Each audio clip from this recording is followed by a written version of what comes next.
Well, guys, obviously Tuesdays come back around again, and that's why we're here talking to you.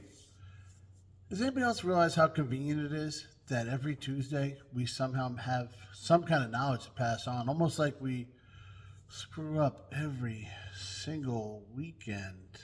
Uh, let's not ask the questions that we don't want the answers to. And here's your Tuesday morning tech tip from Pugliese Speed Shop. I don't know if you guys have realized, but there seems to be like a certain kind of theme lately in the shop. Um, we're not doing a whole lot of stuff outside. We're not riding motorcycles a whole lot, I referenced that thermometer a few times, and obviously the door's always shut. Now, what could that possibly lead to? Well, I'm going to go with winter, right? So, it's January. Tends to be a little cold in most parts of the country during this time. And Southern Maryland's, I'd like to say it's no different, but it is. So we're on this peninsula, right? And guys, it's going to be in the teens this week, right? Whereas last week it was like 60.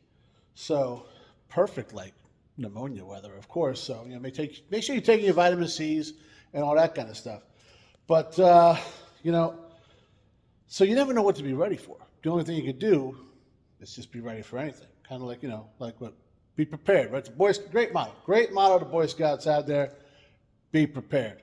And that goes, no matter what, summer, winter, spring, fall, you name it, you should probably be prepared. But the winters, there's certain things, right? Now, we've talked about batteries and how we've been stranded a time or two. These things happen. So you want to make sure you got a good battery, you're all ready to go. That's why we just took care of Megan's car. Camrys, 100%. But there's something we didn't talk about, and that's what we're going to talk about right now. Tire pressure. Tire pressure is arguably the easiest and the most difficult thing to take care of. I say that because, it's easy. It's just putting air into a tire. We've been doing this since we were kids on our bicycles, right? But I say it's the most difficult because you never think about it until you need to think about it, right? So up until 2008, 2009 time frame, you walk outside, get in your car and go. If your tire looked a little low, you'd stop at a gas station and check it out. Or maybe wait till it starts pulling. That's probably bad too. But that's what we did, right? That was just how it worked. And then the car manufacturers and the government, they got together, which is never a good thing, and mandated that we all got to have this light on our dash with these sensors in our tires, and it's super cheap to maintain, as you guys know, until it's not, right? And every car mandatory, they got that now. So everybody knows the light on the dash. It's like the exclamation point with the parentheses around it, and it tells you to check your tire. So when it first came out, it was just you're playing guessing games, figuring out which tire this was, right? And actually, now that I think about it, it was before. I think they first came out in 2002 or something like that. But be that as it may, I think 2009 is when it was mandated. If I'm wrong, I'm wrong. Leave a comment, tell me I'm dumb. That's fine. That's fine, right? But I'm not far off. So now that I'm done going down that rabbit hole, kind of, where was I? Oh, yeah. So now we got the light, and everybody knows, because like I said, it's been around, 15 years at least. Oh, okay, I need tire. I need to put air in my tire. Now it's gotten smarter. The system's gotten smarter, just like all of the systems are, right? Any kind of technology. Now it'll tell you, then it would be like, this tire's low. It'd light it up. But nowadays, it tells you, you have 41 PSI in this one, 28 in this one, 30, whatever it might be. It's dead on, and even when you rotate the tires, you hit the reset button, at least on my truck, that's how you do it, and it relearns everything. So it's great. It's great for people that don't want to check that stuff, don't want to pay attention to it. Well, the light it's blasting you, right? So But it's aggravating when it goes wrong. Perfect example, Megan's Camry. We had new tires put on it, and the Chamook that put the tires on broke every one of the sensors. I don't know how he did it, and it wasn't my regular guy, but that's what happened. And now we get to spend money to get it all fixed because you got to have a special code reader, and then you got to reprogram the things, and those things aren't cheap. It's a nightmare, right? So whatever, we're dealing with it. It's going to be fine, guys. We got it taken care of. But that's when it's a pain in the ass. But there's times when it can be a good thing. And example of that, my mother called me the other day. She's also got a Camry. It's a 2020. It's got beautiful car, all the options that I don't care to have on my vehicles, but she loves them. The lights, you got somebody next to you, the light comes on, and heads-up display, and panoramic this, and bird's eye that, and all this stuff, guys. It's crazy. I don't understand that camera on the top. I mean, like, is there like a drone? No, I understand how it works, but it's still crazy. Anyways, she was driving along. Temperature dropped this last week. Like I said, she's only 3 hours away. So the light comes on, and she knows the light, right? She's got it figured out, a little exclamation point light. But now, like I said, we're updating stuff, so now everything's got to be, oh my God, right? That light wasn't enough. Now we got a whole message center right in the center for display, right? So it's like, look at this. And it's got the little thing of her car, and it's got, this is highlighted orange, that's highlighted orange, and there's numbers and stuff. And now when you drive down the road, you're glancing down real quick to see what this thing is. You're like, what in the hell? There's a lot of moving parts. So she gives me a call, and she's like, hey, I'm going to take a picture of this thing when she stopped, guys. She keeps it safe. Don't worry about that. But, and can you tell me what the hell's going on here? Because I assume I have a tire low. I think it's this one. I don't know. But little backstory, I think I already told you guys, she put tires on about a month ago. We got tires put on it for her. I had found her some tires because the dealer, they wanted like $2,000 for these tires and stuff. We knocked it out for like $400, right?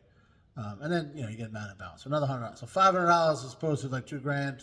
We already did a tech tip on that, so you can go watch that one, hear the rest of that story.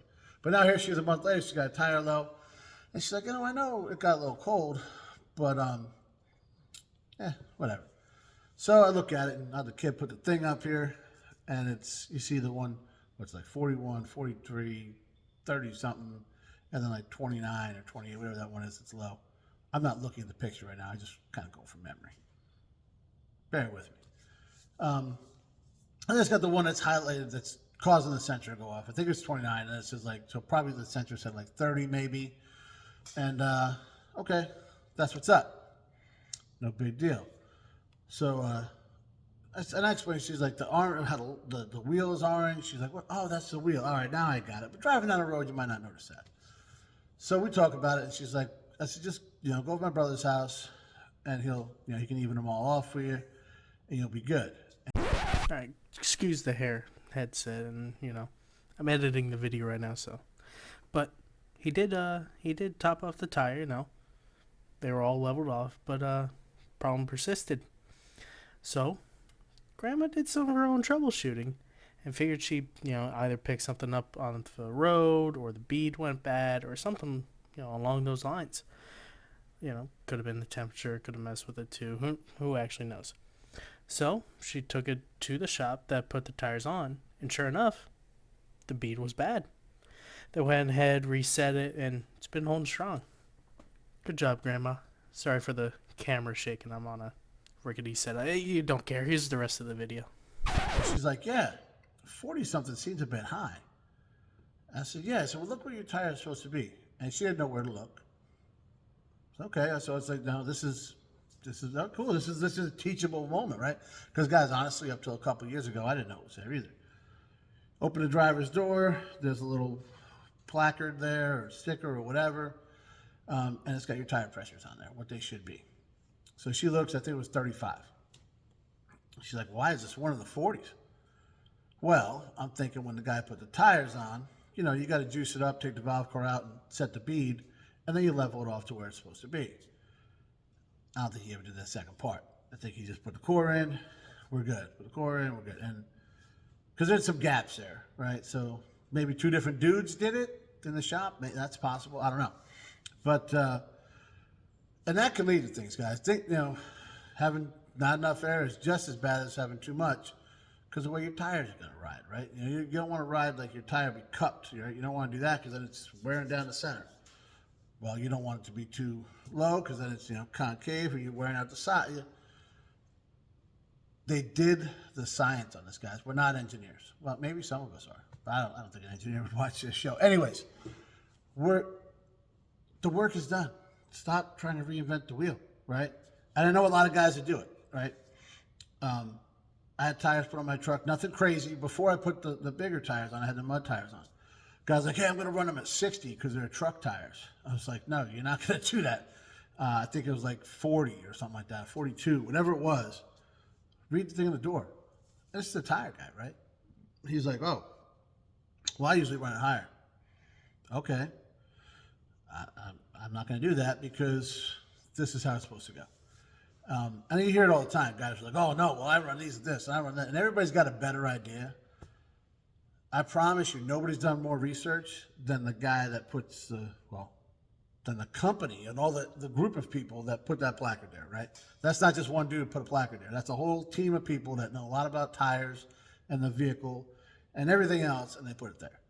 You know, we run Megan's car exactly where it says in there, and the tires on her car, they last for, I think it was like 5 years old, and tons of mileage. They just put 40, 50,000 miles on them, and they still look brand new. The only reason I changed them is because they started to dry rot, because that happens over 5 years, right?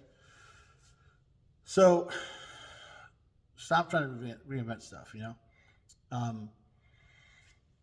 So that's what I think. That's what I told her. You know, make sure you level it off so this way you're down the road. It's not going to happen overnight, guys. This is over time.